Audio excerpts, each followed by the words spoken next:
ସାଙ୍ଗମାନେ ଆଜିର ଏହି କାର୍ଯ୍ୟକ୍ରମକୁ ଆପଣମାନଙ୍କୁ ସ୍ୱାଗତ। ଆଜିର ଏହି କାର୍ଯ୍ୟକ୍ରମଟି ମେଷ ରାଶିର ବ୍ୟକ୍ତିବିଶେଷମାନଙ୍କ ପାଇଁ ବହୁତ ଗୁରୁତ୍ୱପୂର୍ଣ୍ଣ ଅଟେ, ବହୁତ ହିଁ ଖାସ୍ ଅଟେ। କାରଣ ଏହି ମକର ସଂକ୍ରାନ୍ତି ପରଠାରୁ ଆପଣଙ୍କ ଜୀବନରେ ଏକ ବହୁତ ବଡ଼ ପରିବର୍ତ୍ତନ ହେବାକୁ ଯାଉଛି, ଯାହା ଆପଣ କଳ୍ପନା ସୁଦ୍ଧା କରିନଥିବେ। ଆପଣଙ୍କ ଜୀବନରେ ଚାଲିଥିବା ଅନେକ ଗୁଡ଼ିଏ ସମସ୍ୟାର ଅନ୍ତ ହେବାକୁ ଯାଉଛି। ଆପଣଙ୍କୁ ଅନେକ ଗୁଡ଼ିଏ ସଫଳତା ମିଳିବାକୁ ଯାଉଛି। ଅନେକ କ୍ଷେତ୍ରରେ ଆପଣଙ୍କ ପାଇଁ ସଫଳତାର ଦ୍ୱାର ଖୋଲିବାକୁ ଯାଉଛି ଏବଂ ଆପଣଙ୍କ ଜୀବନରେ ଲାଗି ରହିଥିବା ଅନେକ ଗୁଡ଼ିଏ ସମସ୍ୟାର ସମାଧାନ ହେବା ପାଇଁ ଯାଉଛି। ତ ସାଙ୍ଗମାନେ, ଏହି ମକର ସଂକ୍ରାନ୍ତି ଦିନ ସୂର୍ଯ୍ୟ ମକର ରାଶିରେ ପ୍ରବେଶ କରିବେ ଏବଂ ଆପଣଙ୍କ ଜୀବନକୁ ଅନେକ ଗୁଡ଼ିଏ ସଫଳତା ମଧ୍ୟ ଆଣିଦେବେ। ସାଙ୍ଗମାନେ, ପୂର୍ବରୁ ଆପଣଙ୍କର ସ୍ୱାସ୍ଥ୍ୟଜନିତ ସମସ୍ୟା ଦେଖାଯାଉଥିଲା। ଗଳାରେ ଆପଣ ଯନ୍ତ୍ରଣା ଅନୁଭବ କରୁଥିଲେ। ପିଠି, ଆଣ୍ଠୁ, ଗଣ୍ଠି ଏସବୁରେ ଆପଣ ଯନ୍ତ୍ରଣା ଅନୁଭବ କରୁଥିଲେ। କିନ୍ତୁ ଆପଣ ଲକ୍ଷ୍ୟ କରିବେ, ଏହି ମକର ସଂକ୍ରାନ୍ତି ପରଠାରୁ ଆପଣଙ୍କର ସ୍ୱାସ୍ଥ୍ୟରେ ସୁଧାର ଆସିବ। ଆପଣଙ୍କର ଇମ୍ୟୁନିଟି ସିଷ୍ଟମ ଷ୍ଟ୍ରଙ୍ଗ ରହିବ। କାରଣ ଏହି ମକର ସଂକ୍ରାନ୍ତି ପରେ ପରେ ଆପଣଙ୍କର ରାଶିର ଅଧିପତି, ପ୍ରଥମ ଭାବର ଅଧିପତି ମଙ୍ଗଳ ଦଶମ ଭାବରେ ଗୋଚର କରିବେ। ଆପଣଙ୍କର ଦଶମ ଭାବରେ ମଙ୍ଗଳ ଉଚ୍ଚସ୍ଥ ହୋଇଯିବେ, ଯାହାଫଳରେ ଆପଣଙ୍କର ଇମ୍ୟୁନିଟି ସିଷ୍ଟମ ଷ୍ଟ୍ରଙ୍ଗ ରହିବ। ପୂର୍ବରୁ ଆପଣଙ୍କର ଯାହା ବି ସ୍ୱାସ୍ଥ୍ୟଜନିତ ସମସ୍ୟା ଲାଗି ରହିଥିଲା, ସେସବୁ ଦୂର ହୋଇଯିବ। ଆପଣ ନିଜକୁ ସ୍ୱାସ୍ଥ୍ୟବାନ ଅନୁଭବ କରିବେ। ବିଦ୍ୟାର୍ଥୀମାନଙ୍କ ପାଇଁ ମଧ୍ୟ ଏହି ମକର ସଂକ୍ରାନ୍ତି ପରଠାରୁ ସମୟ ବହୁତ ଭଲ ରହିବ। କାରଣ ଆପଣଙ୍କର ପଞ୍ଚମ ଭାବ ଶିକ୍ଷା ଭାବର ଅଧିପତି ହେଉଛନ୍ତି ସୂର୍ଯ୍ୟ ଏବଂ ଏହି ମକର ସଂକ୍ରାନ୍ତି ଦିନ ସୂର୍ଯ୍ୟ ଆପଣଙ୍କର ଦଶମ ଭାବକୁ ପ୍ରବେଶ କରିବେ। ତ ଦଶମ ଭାବରେ ସୂର୍ଯ୍ୟ ଆପଣଙ୍କୁ ଅନେକ ଗୁଡ଼ିଏ ଶୁଭଫଳ ପ୍ରଦାନ କରିବେ। ଆପଣ ଆପଣଙ୍କ ଶିକ୍ଷା କ୍ଷେତ୍ରରେ ବହୁତ ଅଧିକ ସଫଳତା ଲାଭ କରିବେ। ଏହି ମକର ସଂକ୍ରାନ୍ତି ପରେ ଯଦି ଆପଣଙ୍କର କିଛି ଏକ୍ଜାମ ଅଛି, କମ୍ପିଟିସନ୍ ଏକ୍ଜାମ ଅଛି, ସରକାରୀ ସ୍ତରରେ କିଛି ଏକ୍ଜାମ ଅଛି, ତ ନିଶ୍ଚିତ ଭାବରେ ସେଥିରେ ଆପଣ ଉତ୍ତୀର୍ଣ୍ଣ ହେବେ। ଆପଣଙ୍କୁ ଶୁଭଫଳ ଦେଖିବାକୁ ମିଳିବ। ଏହି ମକର ସଂକ୍ରାନ୍ତି ପରେ ଯଦି ଆପଣ କିଛି ଆଡ଼ମିସନ୍ ନେବା ପାଇଁ ଯାଉଛନ୍ତି, କିଛି ଫର୍ମ ଫିଲ୍ଅପ୍ କରିବା ପାଇଁ ଚାହୁଁଛନ୍ତି, ତ ସମୟ ଆପଣଙ୍କ ପାଇଁ ବହୁତ ଭଲ ରହିବ। ତ ଆପଣ ପାଠପଢ଼ା ରିଲେଟେଡ଼, ଆପଣଙ୍କର କ୍ୟାରିୟର ରିଲେଟେଡ଼ ଯାହା ବି ଷ୍ଟେପ୍ ନେବା ପାଇଁ ଚାହୁଁଛନ୍ତି, ଏହି ମକର ସଂକ୍ରାନ୍ତି ପରେ ଆପଣ ନେଇପାରିବେ। କାରଣ ଭାଗ୍ୟ ଆପଣଙ୍କୁ ସାଥ ଦେବ। ପାଠପଢ଼ାରେ ଆପଣଙ୍କର ଏକାଗ୍ରତା ବଢ଼ିବ। ପାଠପଢ଼ାରେ ଆପଣ ନିଜ ଲକ୍ଷ୍ୟ ମଧ୍ୟ ହାସଲ କରିପାରିବେ। ପ୍ରେମ ଜୀବନ କଥା ଯଦି କହିବା, ତ ପ୍ରେମ ଜୀବନରେ ଆପଣଙ୍କୁ ଟିକେ ସତର୍କ ରହିବାର ଅଛି। ଯେହେତୁ ଆପଣଙ୍କର ପ୍ରେମ ଭାବରେ ଅର୍ଥାତ୍ ଆପଣଙ୍କର ପଞ୍ଚମ ଭାବରେ କେତୁ ଗୋଚର କରୁଛନ୍ତି। କେତୁ ହେଉଛନ୍ତି ପାପୀ ଗ୍ରହ, ମୁଣ୍ଡବିହୀନ ଗ୍ରହ, ଛାୟା ଗ୍ରହ। ତ ସେ ଆପଣଙ୍କ ମଧ୍ୟରେ କନଫ୍ୟୁଜନ୍ କ୍ରିଏଟ୍ କରାଇବେ। ଆପଣଙ୍କ ମନରେ ସନ୍ଦେହ ଉତ୍ପନ୍ନ କରାଇବେ। ଆପଣ ନିଜର ପାର୍ଟନରକୁ ନେଇକି ସନ୍ଦେହ କରିପାରନ୍ତି। ଆପଣଙ୍କର ମନକୁ ସନ୍ଦେହ ମଧ୍ୟ ଆସିପାରେ, ଯାହାଫଳରେ ଆପଣଙ୍କର ସମ୍ପର୍କ ଖରାପ ହେବାର ସମ୍ଭାବନା ରହୁଛି। ତେଣୁ ଆପଣ ଯେତେ ପାରିବେ ନିଜର ପାର୍ଟନରକୁ ବୁଝିବାକୁ ଚେଷ୍ଟା କରନ୍ତୁ। ତୃତୀୟ ପୁରୁଷଙ୍କୁ ଆପଣ ନିଜ ଭିତରକୁ ଆସିବାକୁ ଦିଅନ୍ତୁ ନାହିଁ। ଅନ୍ୟ କାହାର କଥା ଶୁଣି ନିଜର ପାର୍ଟନରକୁ ଆପଣ ସନ୍ଦେହ କରନ୍ତୁ ନାହିଁ। ଆପଣ ନିଜ ଭିତରେ ଅଣ୍ଡରଷ୍ଟାଣ୍ଡିଂ ଯେତେ ଭଲ ରଖିବେ, ଆପଣଙ୍କର ପ୍ରେମ ଜୀବନ ସେତେ ଭଲ ରହିବ। ନଚେତ୍ ଆପଣ ଯଦି ଅନ୍ୟ କୌଣସି ବ୍ୟକ୍ତିର କଥା ଶୁଣନ୍ତି, ବିନା କିଛି କାରଣରେ ନିଜର ପାର୍ଟନରକୁ ସନ୍ଦେହ କରନ୍ତି, ତ ଆପଣଙ୍କ ମଧ୍ୟରେ ବ୍ରେକଅପ୍ ହେବାର ମଧ୍ୟ ସମ୍ଭାବନା ରହୁଛି। ତେଣୁ ଆପଣ ଯେତେ ପାରିବେ ଆପଣଙ୍କର ପାର୍ଟନରକୁ ବୁଝିବାକୁ ଚେଷ୍ଟା କରନ୍ତୁ ଏବଂ ଏପରି କିଛି କଥା କୁହନ୍ତୁ ନାହିଁ, ଯାହା ତାଙ୍କୁ ଖରାପ ଲାଗିବ। ବୈବାହିକ ଜୀବନ କଥା ଯଦି କହିବା, ତ ତ ବୈବାହିକ ଜୀବନ ଏହି ମକର ସଂକ୍ରାନ୍ତି ପରଠାରୁ ଆପଣଙ୍କର ବହୁତ ଭଲ ରହିବ। କାରଣ ଆପଣଙ୍କର ବୈବାହିକ ଜୀବନର ଅଧିପତି ଶୁକ୍ର ଆପଣଙ୍କର ଦଶମ ଭାବରେ ଗୋଚର କରୁଛନ୍ତି, ବହୁତ ଭଲ ସ୍ଥିତିରେ ଅଛନ୍ତି। ତ ଆପଣଙ୍କର ବୈବାହିକ ଜୀବନ ବହୁତ ଭଲ ରହିବ।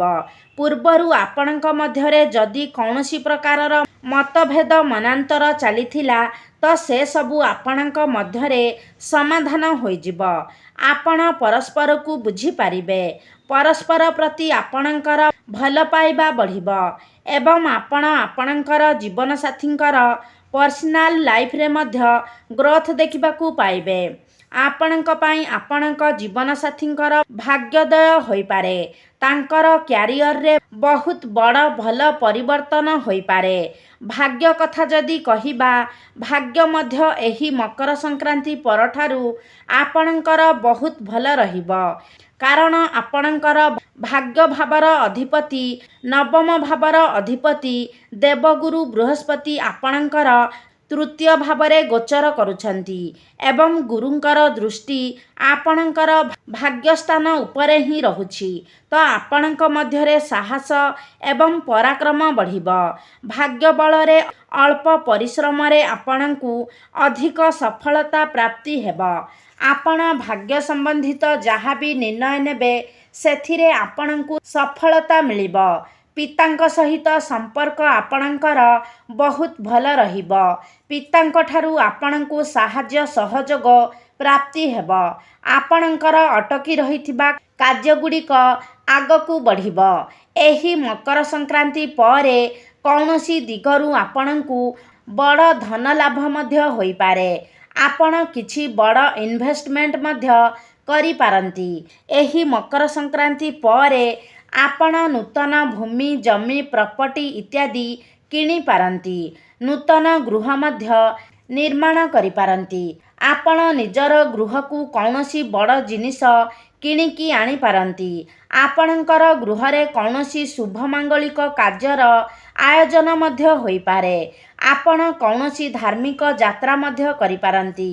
କ୍ୟାରିୟର କଥା ଯଦି କହିବା ତ ଆପଣଙ୍କର କ୍ୟାରିୟର ଭାବରେ ଅଧିପତି ହେଉଛନ୍ତି ଶନି। ଶନି ଆପଣଙ୍କର ଦ୍ୱାଦଶ ଭାବରେ ଗୋଚର କରୁଛନ୍ତି ଏବଂ ବର୍ତ୍ତମାନ ଆପଣଙ୍କ ରାଶିରେ ଶନି 7.5ର ପ୍ରଥମ ଚରଣ ଚାଲୁଛି। ଏଠାରେ ଯଦି ଆମେ କହିବା ତ ଆପଣଙ୍କ ଉପରେ କାର୍ଯ୍ୟଭାର ଟିକେ ଅଧିକ ରହିବ, ପ୍ରେସର ଅଧିକ ରହିବ। ଆପଣ ଟିକେ ଥକାପଣର ଅନୁଭବ କରିପାରନ୍ତି। ଆପଣଙ୍କୁ ଏପରି ଲାଗିବ ଯେପରି ଆପଣଙ୍କୁ ଦରକାର ଠାରୁ ଅଧିକ କାମ ମିଳୁଛି ଏବଂ ତାହାକୁ କରିବା ପାଇଁ ଆପଣଙ୍କ ଭିତରେ ଟିକେ ଆଳସ୍ୟ ମଧ୍ୟ ଦେଖା ଦେଇପାରେ। କିନ୍ତୁ ମନେ ରଖନ୍ତୁ, ଆପଣ ନିଜର କାମକୁ ଠିକ୍ ଭାବରେ କରିଚାଲନ୍ତି ତ ନିଶ୍ଚିତ ଭାବରେ ଆପଣଙ୍କୁ ବହୁତ ଅଧିକ ସଫଳତା ମିଳିବ। କାରଣ ଶନି ହେଉଛନ୍ତି କର୍ମକାରକ ଗ୍ରହ। ତ ଆପଣଙ୍କୁ କର୍ମକୁ ଠିକ୍ ଭାବରେ କରିବାର ଅଛି। ତେବେ ଯାଇ ଶନି ଆପଣଙ୍କୁ ବହୁତ ଅଧିକ ଶୁଭ ଫଳ ପ୍ରଦାନ କରିବେ। ସବୁଠାରୁ ବଡ଼ କଥା ହେଉଛି ସୂର୍ଯ୍ୟ ଏହି ମକର ସଂକ୍ରାନ୍ତିକୁ ଆପଣଙ୍କୁ ଦଶମ ଭାବରେ ପ୍ରବେଶ କରିବେ। ତ ଆପଣଙ୍କ ମଧ୍ୟରେ କନଫିଡେନ୍ସ ଲେଭଲ ବଢ଼ିବ। ଆପଣଙ୍କ ମଧ୍ୟରେ ଆତ୍ମବିଶ୍ୱାସ ବଢ଼ିବ। ଆପଣ ନିଜର କାମକୁ ବହୁତ କନଫିଡେନ୍ସ ଭାବରେ କରିବେ। ମକର ସଂକ୍ରାନ୍ତି ପରେ ପରେ ମଙ୍ଗଳ ମଧ୍ୟ ଆପଣଙ୍କର ଦଶମ ଭାବକୁ ଚାଲି ଆସିବେ। ତ ଆପଣଙ୍କ ମଧ୍ୟରେ ଏନର୍ଜି ଲେଭଲ ମଧ୍ୟ ଭଲ ରହିବ। ତ ଯଦି ଆପଣ କମ୍ପ୍ୟୁଟର ରିଲେଟେଡ୍ କିଛି କାମ କରୁଛନ୍ତି, ପ୍ରପର୍ଟି ରିଲେଟେଡ୍ କିଛି କାମ କରୁଛନ୍ତି ତ ଏସବୁ କ୍ଷେତ୍ରରେ ଆପଣଙ୍କୁ ବହୁତ ଅଧିକ ଗ୍ରୋଥ ମିଳିବାକୁ ଯାଉଛି। କିମ୍ବା ଯଦି ଆପଣଙ୍କ ନିକଟରେ ଚାକିରି ନାହିଁ ଏବଂ ଆପଣ ଚାକିରିର ଅନୁସରଣରେ ଅଛନ୍ତି ତ ଏହି ମକର ସଂକ୍ରାନ୍ତି ପରେ ଆପଣଙ୍କୁ ଚାକିରି ମିଳିବାର ବହୁତ ଅଧିକ ସମ୍ଭାବନା ରହୁଛି। ତେଣୁ ଆପଣ ନିଜ ତରଫରୁ ଚେଷ୍ଟା ଜାରି ରଖନ୍ତୁ। ଏବଂ ଯଦି ଆପଣ ସରକାରୀ କ୍ଷେତ୍ରରେ ଚାକିରି କରୁଛନ୍ତି ତ ଆପଣଙ୍କୁ ଅନେକ ଲାଭ ମିଳିବାକୁ ଯାଉଛି। ଆପଣଙ୍କର ପ୍ରମୋଶନ ହୋଇପାରେ। ଆପଣଙ୍କର ଦରମାରେ ବୃଦ୍ଧି ହୋଇପାରେ। ଚାକିରି କ୍ଷେତ୍ରରେ ଆପଣଙ୍କର ମାନସମ୍ମାନ ବଢ଼ିବା, ଆପଣଙ୍କର ପଦୋନ୍ନତି ହେବ।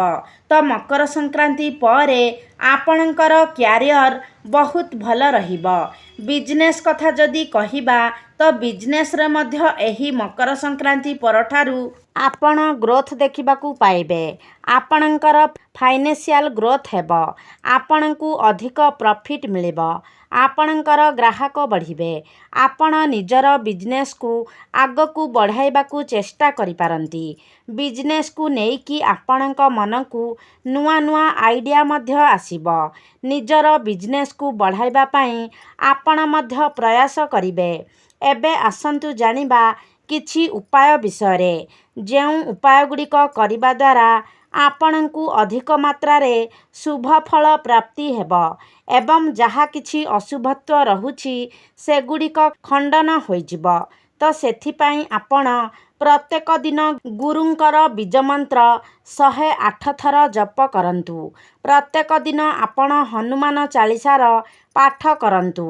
ପ୍ରତ୍ୟେକ ଦିନ ମଙ୍ଗଳଙ୍କର ବୀଜମନ୍ତ୍ର 108 ଥର ଜପ କରନ୍ତୁ ଏବଂ ପ୍ରତ୍ୟେକ ଦିନ ଉଦିତ ସୂର୍ଯ୍ୟଙ୍କୁ ଆପଣ ତମ୍ବା ପାତ୍ରରେ ଜଳାର୍ଘ୍ୟ ଅର୍ପଣ କରନ୍ତୁ। ତ ସାଙ୍ଗମାନେ, ଆପଣଙ୍କର ଜୀବନ ମଙ୍ଗଳମୟ ହେଉ, ଏହା ହିଁ ଈଶ୍ୱରଙ୍କ ନିକଟରେ ମୋର ପ୍ରାର୍ଥନା।